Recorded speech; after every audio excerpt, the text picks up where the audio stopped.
அனைவருக்கும் வணக்கம். இது ஜிகே சங்கர் மெயின் சீரியஸ். நான் ரெணுபிரியன் ஈஸ்வரன். குரூப் 2 2A உடைய மெயின்ஸ் தொடர்பாக இருக்கக்கூடிய கண்டென்ட்டை நாம் பார்த்துட்ருக்கோம். ஸோ அந்த அடிப்படையில் இது ப்ரிலிமினரிக்கும், அதாவது மெயின்ஸில் 2 மெயின்ஸுக்கும் வரும், 2A மெயின்ஸுக்கும் வரக்கூடிய கண்டென்ட் தான் இது. கலைஞரின் அனைத்து கிராம ஒருங்கிணைந்த வேளாண் வளர்ச்சி திட்டம் என்ற ஒரு ரொம்ப முக்கியமான திட்டம் இது. இந்த திட்டத்தை அடிப்படையில் நம்ம என்னங்கிறத புரிஞ்சுக்கலாம். இந்த திட்டம் எப்பொழுது அறிமுகம் செய்யப்பட்டதுன்னா, மார்ச் 23, 2022 அன்று வேளாண் உழவர் நலத்துறை சார்பில் 1997 கிராம பஞ்சாயத்துகளில் 9 லட்சம் விவசாய குடும்பங்கள் பயன்பெறும் வகையில் 227 கோடி மதிப்பிலான கலைஞரின் அனைத்து கிராம ஒருங்கிணைந்த வேளாண் வளர்ச்சி திட்டம் தொடங்கி வைக்கப்பட்டது. அப்போது ஒருங்கிணைந்த வேளாண் வளர்ச்சி திட்டம் அப்படின்னு சொல்லக்கூடிய இன்டகிரேட்டட் அக்ரிகல்ச்சர் டெவலப்மெண்ட் ஸ்கீம் அப்படின்னு சொல்கிறத இவங்க இன்ட்ரடியூஸ் பண்ணியிருக்காங்க. அப்போ இந்த இன்டகிரேட்டட் அப்படின்னா எதெல்லாம் இன்டகிரேட்டட் அப்படிங்கிறத நம்ம பார்க்க போகிறோம். ஸோ யூனியன் கவர்மெண்ட் ப்ரொவைட் பண்ணக்கூடிய சர்வீசஸ், ஸ்டேட் கவர்மெண்ட் கொடுக்கக்கூடிய சர்வீசஸ் எல்லாத்தையும் ஒருங்கிணைஞ்சு கிரானிக்காக செலக்டட் கிராமங்களில் கொண்டு போய் சேர்க்கறது தான் இந்த திட்டத்தின் நோக்கம். தீவிரமாக தேர்ந்தெடுக்கப்பட்ட கிராம பஞ்சாயத்துகளில் கலைஞரின் அனைத்து கிராம ஒருங்கிணைந்த வேளாண் வளர்ச்சி திட்டம் நடைமுறைப்படுத்தும். இதனுடைய நோக்கம் பார்த்திங்கன்னா, புதிய நீர் ஆதாரங்களை உருவாக்கி தரிசு நிலங்களை சாகுபடிக்கு ஏற்ற நிலங்களாக மாற்றி சாகுபடி பரப்பினை அதிகரித்தல். அப்போது கிராப்பிங் ஏரியா, சாகுபடி செய்யக்கூடிய ஏரியாவை அதிகரித்தல் தான் இதனுடைய மிக முக்கியமான நோக்கம். அதுக்கப்புறம் வேளாண் உற்பத்தி மற்றும் உற்பத்தி திறனை அதிகரித்தல், சாகுபடி பரப்பை அதிகரிக்கிறது, உற்பத்தி திறனை அதிகரிக்கிறது, உழவர்களின் பொருளாதார நிலையை அதிகரித்தல் என்று குறிப்பிடுவாங்க. உழவர்களின் பொருளாதார நிலையை அதிகரித்தல் என்று குறிப்பிடுவாங்க. நம்மளுக்கு கூட 5 ஆண்டு திட்டங்களில் பார்த்துருப்போம்.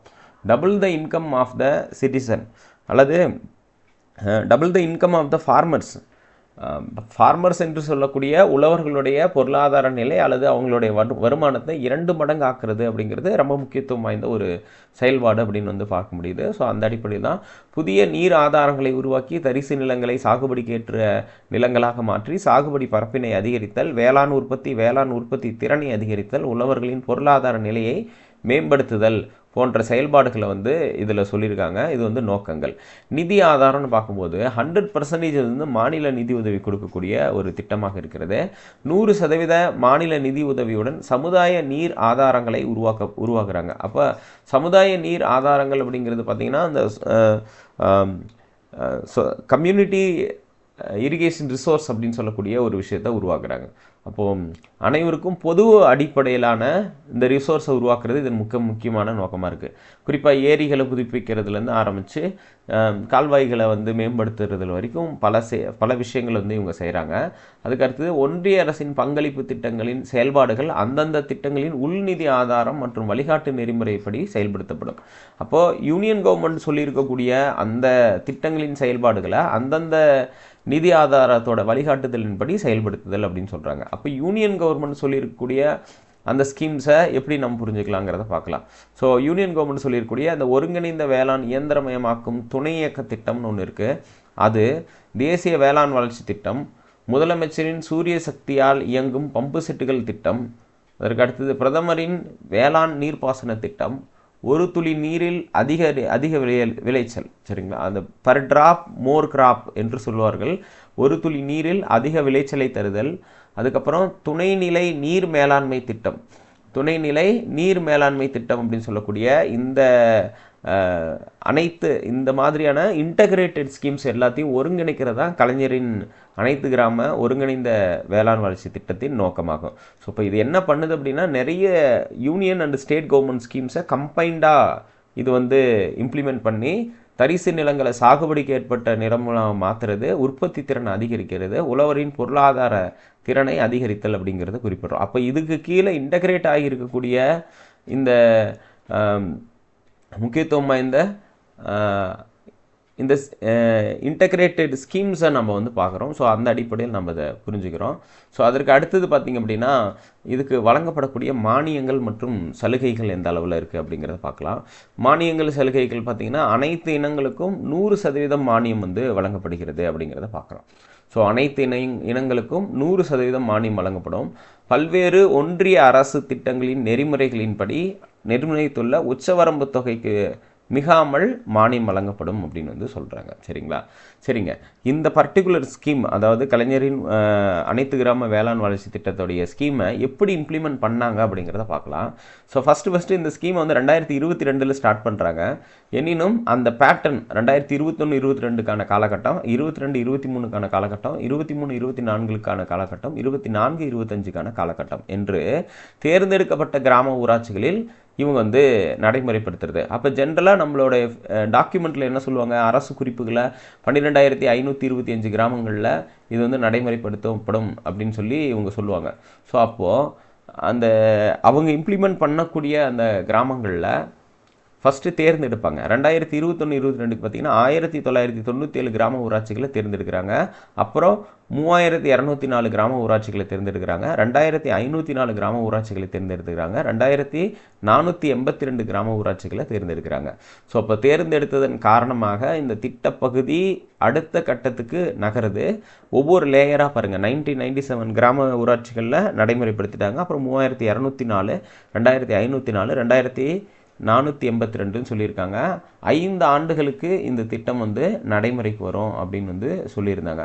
அப்போ எல்லா கிராம ஊராட்சியும் இதுக்குள்ளார கவர் பண்ணுறது அரசின் நோக்கம் என்பது குறிப்பிடத்தக்கது. இதோடைய தகுதிகள் பற்றி பார்க்கும்போது அந்தந்த வருடங்களில் தேர்ந்தெடுக்கப்பட்ட கிராமங்களின் திட்டப்பகுதியில் உள்ள அனைத்து விவசாயிகளுக்கும் இது வந்து பொருந்தும். அப்போ இவங்க செலக்ட் பண்ணியிருக்காங்க எந்த பீரியட், 2021, 2022, 2023, எந்த மாதிரி எந்த காலகட்டத்தில் தேர்ந்தெடுத்திருக்காங்களோ அந்த தேர்ந்தெடுக்கப்பட்ட கிராம பகுதிகளில் இருக்கக்கூடிய விவசாயிகளுக்கு இது வந்து பொருந்தும். அதுக்கப்புறம் தேர்ந்தெடுக்கப்பட்ட கிராமங்களின் திட்டங்களில் உள்ள ஆதி திராவிடர் மற்றும் பழங்குடியினர் சிறு குறு விவசாயிகளுக்கு வந்து இந்த திட்டங்கள் அவங்களோட ஸ்பெசிஃபிக் ஸ்கீமுக்கு வந்து பொருந்தும் என்று குறிப்பிட்டிருக்காங்க. சரி, என்னென்ன விஷயங்களை செயல்படுத்த இருக்கிறாங்க அப்படின்னு பார்க்கும்போது ஃபஸ்ட்டு பாசன பரப்பு இல்லாத தேர்ந்தெடுக்கப்பட்ட தொகுப்புகளில் சமுதாய நீர் ஆதாரத்தை உருவாக்குறது. அப்போது ஆழ்துளை கிணறு அல்லது குழாய் கிணறு, எப்படியாவது ஒரு வகையான கிணறை வந்து உருவாக்குறது அப்படிங்கிறதான் விஷயம். அப்படி உருவாக்கி அதிலிருந்து சர்வீஸ் கொடுக்கறது, மற்ற இடங்களுக்கு வந்து அதிலிருந்து நீர் பாசன வளங்களை வழங்குறது. அப்போது யாருக்கும் தனிநபருக்கும் சொந்தம் இல்லாத ஒரு பொதுவான ஆழ்துணை கிணறு அமைத்து மற்றவங்களுக்கு அதன் நீரை வந்து வழங்குறது. ஆதி திராவிட மற்றும் பழங்குடியினரின் தனிப்பட்ட விவசாயிகளுக்கு நீர் ஆதாரத்தை உருவாக்கி கொடுத்தல். அப்போது தனிப்பட்ட பழங்குடியின மற்றும் ஆதி திராவிட விவசாயிகளுக்கு நீர் ஆதாரத்தை, ஆழ்துளை கிணறுகளை அமைத்து கொடுக்குதல். அதுக்கப்புறம் பண்ணை குட்டைகளை அமைத்தல். பண்ணை குட்டைகள் அப்படிங்கிறத அமைக்கிறது. ஊரக வளர்ச்சி மற்றும் ஊராட்சி துறையின் கட்டுப்பாட்டில் உள்ள சிறு பாசன குளங்கள், ஊரணிகள், குளங்கள், அப்புறம் வரத்து குழாய்களை தூர்வாரி மேம்படுத்துதல் என்பது இதில் சொல்லியிருக்காங்க. ஸோ அப்போ அந்த வாட்டர் ரிசோர்ஸஸை ரெஜுவினேட் பண்ணுறது தான் இதோடைய மிக முக்கியமான நோக்கம் அப்படிங்கிறத நம்ம பார்க்க முடிகிறது. ஸோ இது வந்து செயல்படுத்தப்படும் இனங்கள் அடிப்படையில் நம்ம பார்க்க முடியுது. இதை செயல்படுத்தும் அலுவலராக இதோட பயனாளிகள் யாரை மீட் பண்ணணும் அப்படின்னு பார்க்கும்போது சம்பந்தப்பட்ட வருவாய் கோட்டத்தில் உள்ள உதவி செயற்பொறியாளர் வேளாண் பொறியியல் துறையை அவங்க அணுகணும். வேளாண் பொறியியல் துறையில் இருக்கவங்க தான் இதை வந்து இம்ப்ளிமெண்ட் பண்ணக்கூடிய அத்தாரிட்டியாக இருக்காங்க அப்படிங்கிறத நம்ம பார்க்க முடியுது.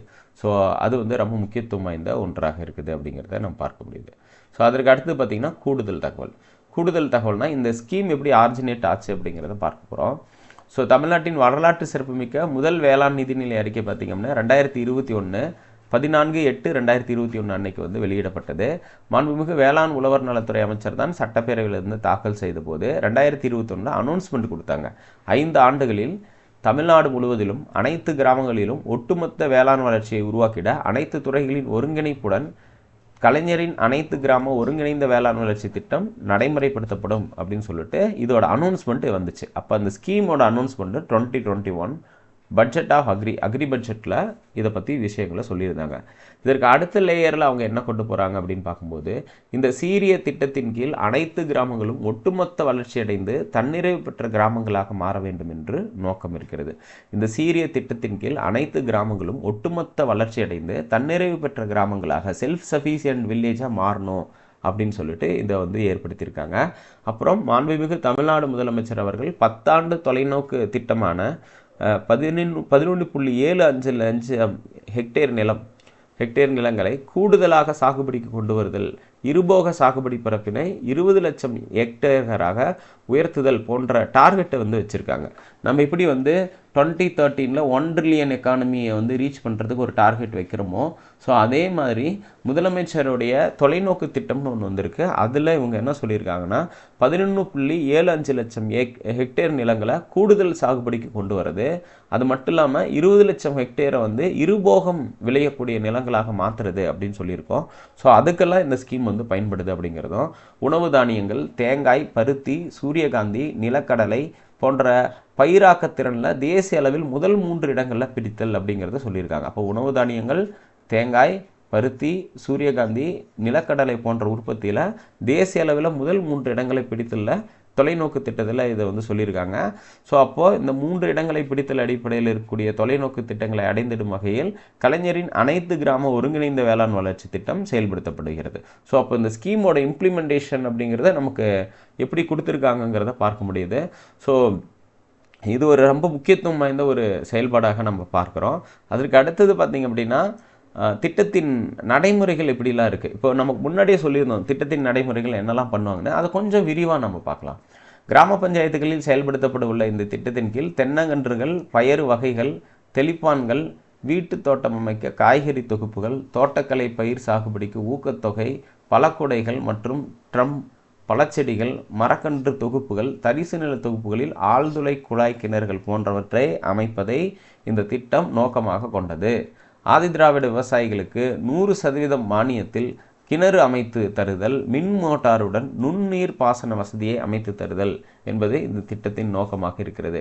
பண்ணை குட்டை அமைத்தல், சிறுபாசன குளங்கள், ஊரணிகள், வரத்து கால்வாய்களை தூர்வாரி இந்த கிராம பஞ்சாயத்துகளில் மேம்படுத்தப்படும் அப்படிங்கிறத சொல்லியிருக்காங்க. சரிங்களா?